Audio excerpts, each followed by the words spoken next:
from the Golden Horn Inlet with the Galata Bridge and Tower in back of me. Welcome to Byzantium. Well, no, I'll try that again. Welcome to Constantinople. Okay, no, this is Istanbul, and it has been Istanbul for nearly 100 years.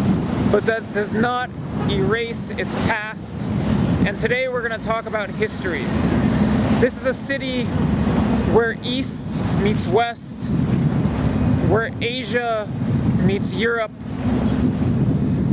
where Islam meets Christianity, and even where Islam meets secularism. And we're going to get into that. But we have to start off by saying that this was the capital of two of the world's grandest empires.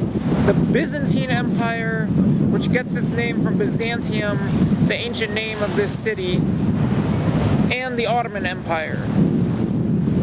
The Byzantine Empire was the Eastern Roman Empire, or for that matter, it was the Roman Empire after Rome collapsed. In 333, the Emperor Constantine moved his residence and effectively the capital from Rome to Istanbul, which was then Byzantium and then converted into the name Constantinople, which was named after Constantine.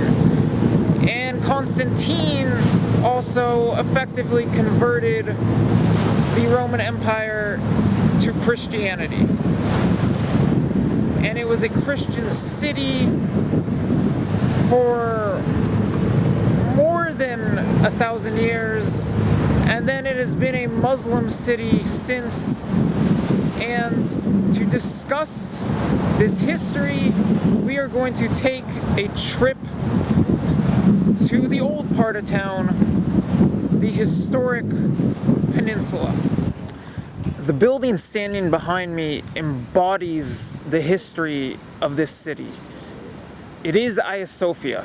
It was built in 537 upon the order of Justinian the Great, the Byzantine Emperor at the time. It was a Greek Orthodox cathedral, and it wasn't just any cathedral, it was the largest cathedral in the entire world for nearly 1,000 years. Its most prominent feature you can see is the Byzantine Dome, and it is much more prominently displayed from the inside, especially when you are inside and looking up.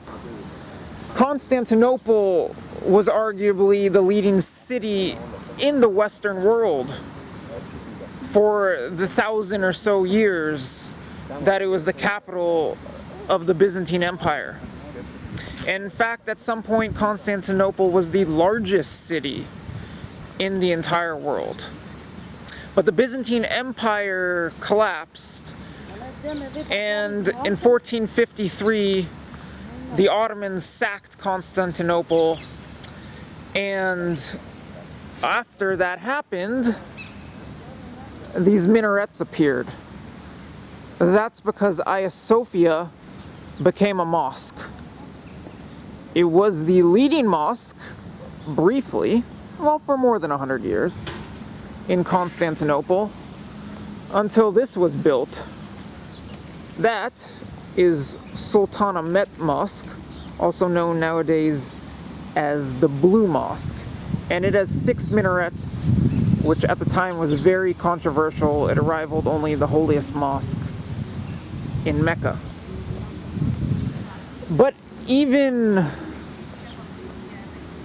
the mosque faded away. Istanbul is still a predominantly Muslim city, just as Turkey is a predominantly Muslim country. But the Ottoman Empire collapsed, and following that collapse in the 1920s, the modern constitutionally secular Turkish Republic was founded, and in 1931, Hagia Sophia became a museum.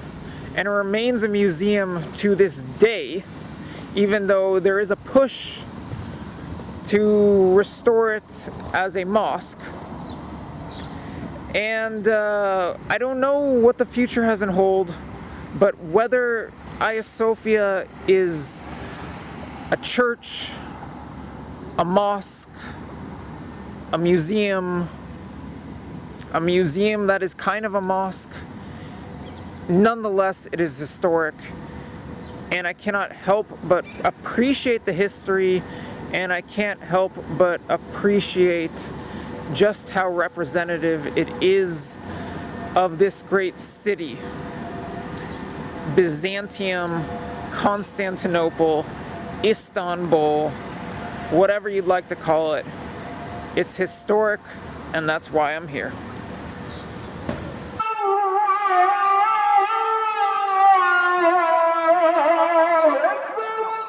Quite impressive sound quality for a museum.